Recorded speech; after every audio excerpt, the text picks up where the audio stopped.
नमस्कार, आप देख रहे हैं भक्ति 44। मैं हूं भावना शर्मा आपके साथ।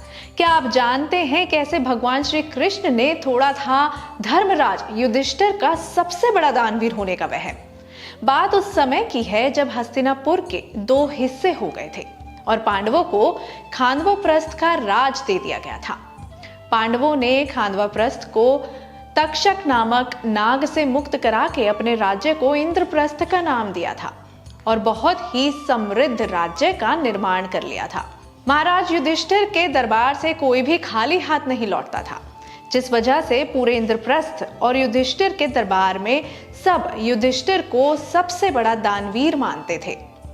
एक दिन उनके दरबार में एक ऋषि आए, जिन्होंने युधिष्ठिर से एक यज्ञ करने के लिए चंदन की लकड़ी का दान मांगा। उनकी मांग सुनकर युधिष्ठिर ने अपने सेवकों से ऋषिवर के लिए लकड़ी लाने का आदेश दिया और थोड़ी देर में उनके सेवक ने लौटकर बताया कि महाराज, हमारे पूरे राज्य में बरसात हो रही है, जिसके कारण हमें कहीं भी यज्ञ के लिए सूखी लकड़ी नहीं मिली। जिसके बाद युधिष्ठिर ने ऋषिवर से क्षमा मांगते हुए कुछ और मांगने को कहा, पर ऋषि उनके प्रस्ताव को ठुकराकर खाली हाथ ही उनके दरबार से जाने लगे।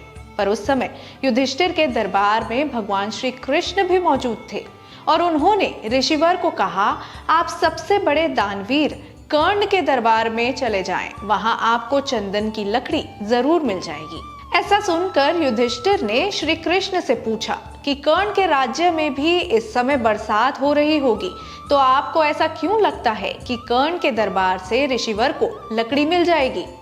श्री कृष्ण ने युधिष्ठिर को उनके साथ अपना भेष बदलकर ऋषि के पीछे पीछे कर्ण के दरबार चलने को कहा और कर्ण के दरबार पहुंचकर ऋषि ने कर्ण से लकड़ी की मांग की। कुछ समय बाद कर्ण के दरबार में भी सेवकों ने बोला कि पूरे राज्य में कहीं सूखी लकड़ी नहीं है। यह सुनकर युधिष्ठिर कृष्ण जी को देखने लगे और कृष्ण भगवान ने युधिष्ठिर को धैर्य रखने को कहा। इतने में ही कर्ण ने अपने सेवकों को अपने कक्ष में लगी चौखट और अपने पलंग को तोड़कर लाने का आदेश दे दिया, क्योंकि उनकी चौखट और पलंग चंदन की लकड़ी से बना हुआ था। इस प्रकार ऋषिवर को उनके यज्ञ के लिए चंदन की लकड़ी प्राप्त हुई और युधिष्ठिर का सबसे बड़ा दानवीर होने का वहम भी दूर हो गया, क्योंकि युधिष्ठिर को एहसास हुआ कि उनके कक्ष में भी चंदन की चौखट और पलंग था। पौराणिक कथाओं से संबंधित ऐसी ही और जानकारी के लिए देखते रहिएगा भक्ति 44। नमस्कार।